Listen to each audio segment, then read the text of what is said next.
Top 5 Terrible U.S. Presidents and What Made Them So Bad. There is something to be said about decorum and respect. Surely something like attaining the level of office that is the President of the United States means that you deserve the admiration of the average citizen. Well, here are 5 former presidents who will convince you that that's not always true. Number 5.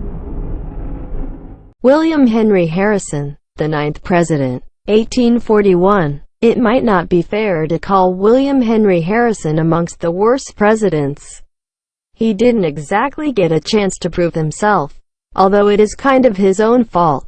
Harrison died after 30 days in office from pneumonia that he had contracted at his inauguration. The ceremony, which was cold and wet, featured a stubborn Harrison reading the longest inaugural address ever, attending 3 inaugural balls, and trying to prove his tough war hero status throughout by refusing to wear a coat in the face of the elements. I guess even for politicians back then, image was everything. Number 4. Richard Nixon, the 37th President, 1969 to 1974. It's important to remember that even the worst politicians can still do some good. Nixon, for instance, opened up U.S. trade and relations with China and established the Environmental Protection Agency. But that was his first term, monsieur.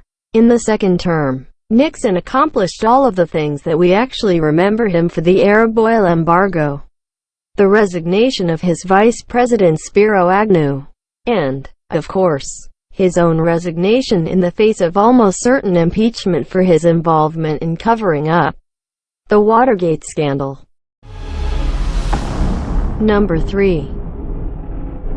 Herbert Hoover, the 31st President, 1929 to 1933.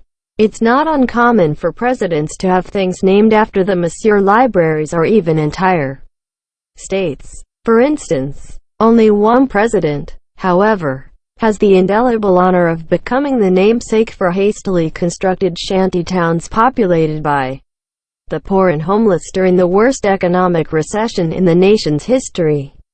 Hoovervilles were an unfortunate reality reflecting the many real Americans who were directly impacted by Hoover's poor economic decisions, which were surprising coming from a former Secretary of Commerce.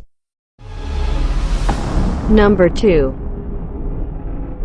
Warren G. Harding, the 29th President, 1921 to 1923. It might be frowned upon, but it is not unheard of for politicians to reward their close friends and supporters with important cabinet positions. But no one made a career of it quite like President Harding. Harding is best remembered not for his own actions but for the corruption enacted by his cronies. Called the Ohio Gang, members were involved in cases of bald incompetence, bribery, and even bootlegging. Harding, for his part, was apparently too busy playing poker with these guys to really take notice. Number 1.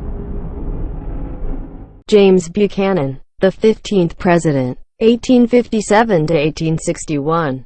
Really, any number of former presidents could occupy this spot for the same reasons that Buchanan landed here. John Tyler, Millard Fillmore, and Franklin Pierce before him are all also remembered for doing little to prevent the spread of slavery and contention that would lead to one of the ugliest periods in all of the USA's history, the American Civil War.